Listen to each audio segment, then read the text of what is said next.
I first met Eric at the gym.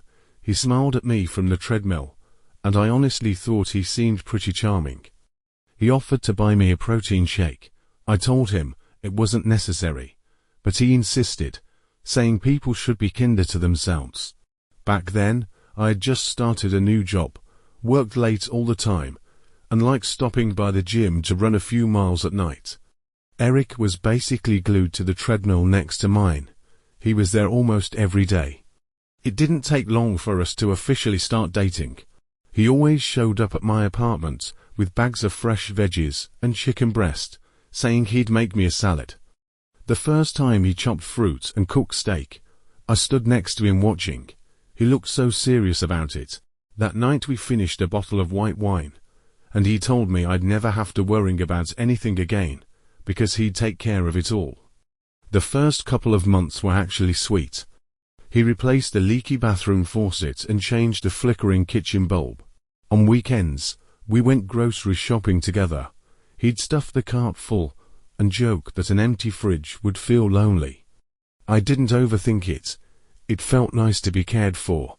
But then he started getting too much. He'd call me several times a day, asking where I was, if I'd eaten. More than once, I had to step out in the middle of work to answer him, and a few times I snapped and got short with him. He'd go silent for a few seconds, then hang up. But when I got home, he'd be waiting by my door, smiling that smile that made my skin crawl. One time I wanted to have dinner with co-workers, and he showed up outside the restaurant before anyone else arrived, just standing there, staring at me like he belonged there. He sat through the whole meal with us, barely said a word, just pushed his salad around with a fork. After that, I started making excuses to keep him from coming over, but he had a key. He'd let himself in anyway, saying he was worried I might run out of water at night, so he had to keep my fridge stocked. He'd clean my doormat and change my sheets before I got home. I never asked him to, but he always smiled like he was the best thing that's ever happened to me. One time I lost it and threw him out. He left without a word. But in the middle of the night, I got so thirsty and opened the fridge. It was crammed with bottled milk and canned fruit he'd bought. I dumped the cans in the trash. The next morning, there was a new bag of cans by my door, with a sticky note, "For you. Let me know when you finish." That night, I tossed and turned in bed. My phone was on my nightstand, not on airplane mode. He called over 10 times. I was starting to panic and finally picked up. Before I could say anything, his voice was right there. "Are you ignoring me?" I held my breath, silent. He said, "I'm outside. I heard you cough. Open the door, okay?" I jumped out of bed and peeked through the peephole. He was so close, like he was afraid I'd run. My scalp prickled. I bit down hard, and didn't open it. He kept softly calling my name. I hid in the bathroom with the faucet running, trying not to think about him, still standing there. The next morning, there was breakfast hanging on my doorknob, neatly wrapped in cling film. I was a mess all day. Couldn't get any work done. After work, I found a note under my windshield wiper. "If you don't reply, I'm worrying." My hands shook so badly holding that letter. I went drinking with a co-worker and got home close to midnight.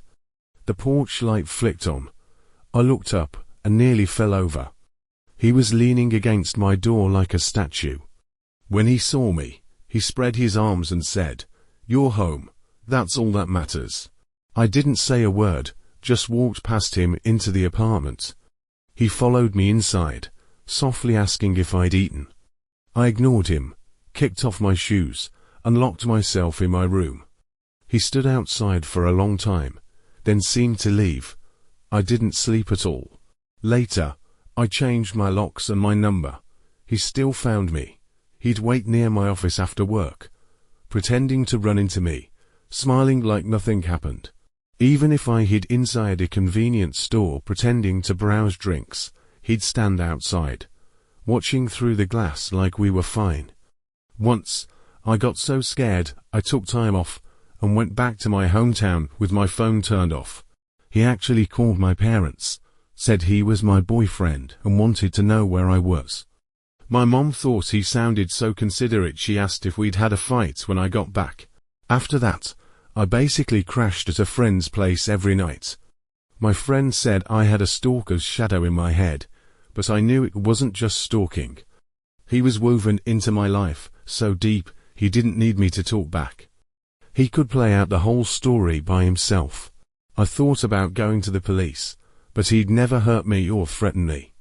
They said it wasn't enough to count as a danger. One night, I was alone at my friend's apartment, while she was on a business trip. I suddenly heard someone trying the doorknob. I grabbed a kitchen knife and felt cold all over. There was no chain lock, just an old deadbolt. I crouched behind the door, listening to him call my name, soft, gentle, like coaxing a child. I didn't answer. He called a few more times. Then it went quiet. I waited forever before peeking through the peephole. The hallway was empty. But under the door was a note. I didn't mean to scare you. I just really miss you. The next day, I decided to move, told no one my new address, even switched jobs. He couldn't find me anymore. In the end, he just kept mailing stuff to my parents' house, food, letters, even a jacket I'd tried on once in a store, but didn't buy. That jacket's still buried in my closet. I've never touched it. People ask me why I didn't leave sooner. What can I say? Who'd expect that a guy who fixes your faucet and buys you groceries would become the person you're most afraid to see for the rest of your life? Am I still scared now? Let's just say I have 3 locks on my door, but every night, I still hear him calling my name outside. I almost wish he were a ghost. At least a ghost wouldn't smile while handing you breakfast and whisper, "I love you so much." You know that, right? I had been dating Daniel for less than 6 months.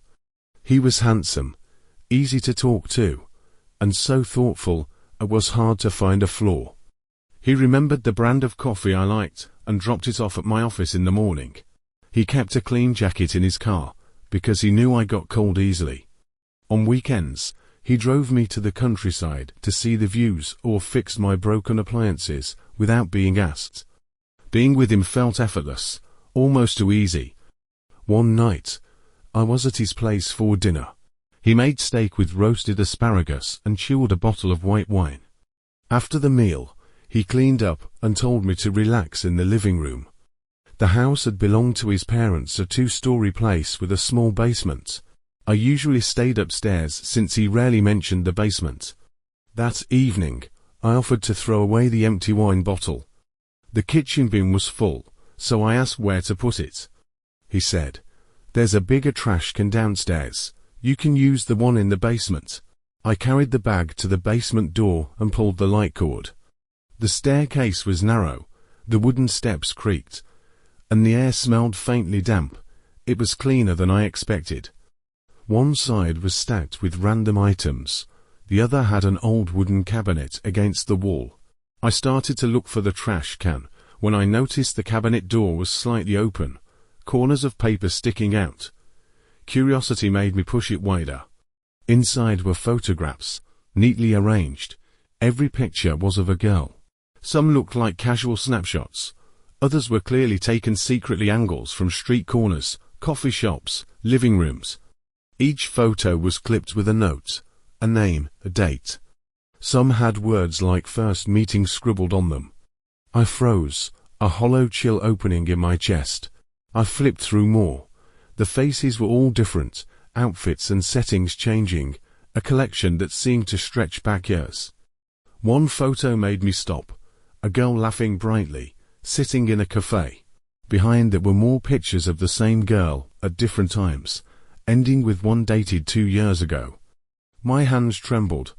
I set the photo down and scanned the room. Next to the cabinet was a plastic bin, lid half open, filled with scarves, makeup bags, even a broken hair clip. All women's belongings. I stepped back slowly, my shoe pressing on the stair's edge, the wood giving a sharp groan. Above me, I heard footsteps. "You okay down there?" Daniel's voice was calm, unreadable. I shoved the cabinet shut and stared at the stairs, my heart hammering. I forced my voice to sound normal. Yeah, I was just looking for the trash can. He chuckled. It's in the corner. I'll come help. I barely had time to think. I spotted the trash can by the tool rack, tossed the bag in, and pretended nothing was wrong. By the time he came down, I was already on the stairs heading back up. The basement's damp. Don't stay too long, he said casually, still in that kind tone. I smiled like nothing was wrong, went back to the living room, and pretended to flip through a book. My palms were drenched in sweat. Later he drove me home, kissed my forehead at the door as gently as ever. I smiled, but the cabinet full of photos stayed lodged in my mind. Over the next few days, I started replaying things he'd told me. He'd mentioned a few short relationships, nothing serious. At the time I hadn't thought twice. Now I realized those women had simply vanished. No trace online, no mutual friends, as if they'd never existed. He invited me to lunch that weekend, but I claimed I had work. He just laughed and said next time, his voice calm in a way that unsettled me more. That night I couldn't sleep. The image of that basement wouldn't leave me. Why did he keep those pictures, those belongings? I thought about asking him directly, but whenever I imagined his patient, kind eyes, the words caught in my throat. The next day, I took leave from work and went to his neighborhood. I sat in a cafe across the street from his house all afternoon, waiting. When I saw him drive off, I walked up to his door. I stood there for a long time, battling with myself, but I couldn't go in. That evening, he called and asked if I was okay. Was I sick? Was something wrong? I forced a laugh and said I was just tired from work. He didn't push, only said, "All right, come by when you're free. I made that dessert you like." After the call, I stared at my phone for a long time. Then I sent him a message. I wanted to break up. His reply came almost immediately. "Why?" I typed only, "We're not right for each other." A few days later, he showed up at my office, waiting downstairs. Then outside my new apartment, his car idling at the corner. I hid behind curtains, never letting him see me. I changed my routines, stopped going to my favorite cafe, walked new routes every day.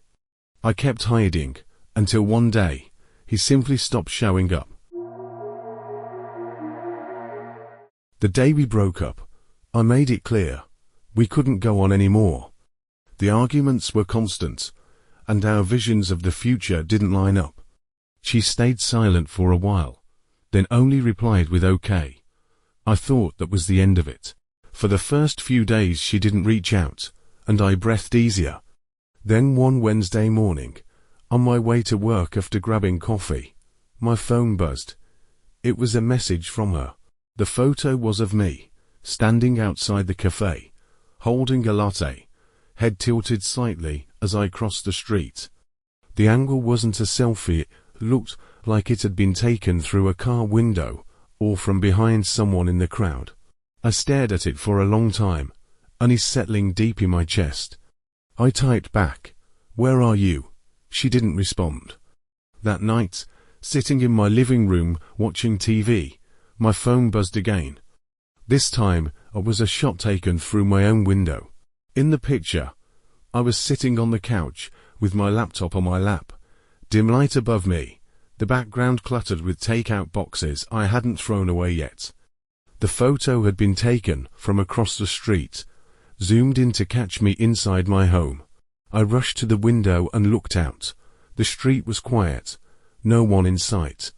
I pulled the curtains shut, and for the first time, I felt real fear. The photos kept coming. Every day, me at my desk at work. Me stepping out of the supermarket with grocery bags. Me waiting by the dryers at the laundromat. None had captions, just timestamps, accurate down to the minute. I grew paranoid, constantly checking over my shoulder, sometimes taking longer routes to the office. At the coffee shop, I scanned every face, but I never caught anyone watching me. One Friday night, I went out with co-workers for burgers and beers. It was late when I got home.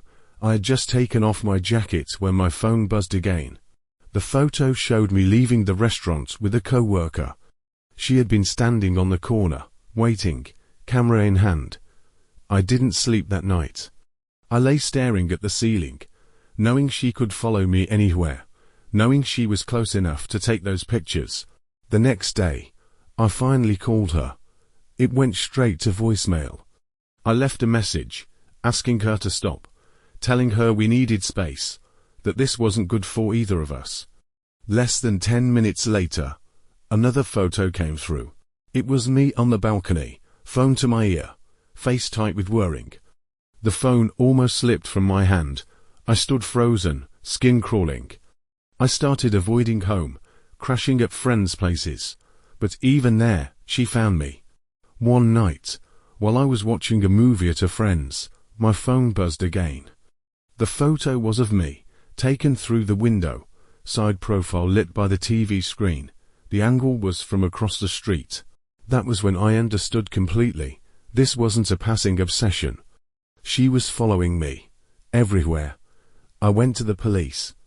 They scrolled through my phone, brows furrowed, and listened as I explained.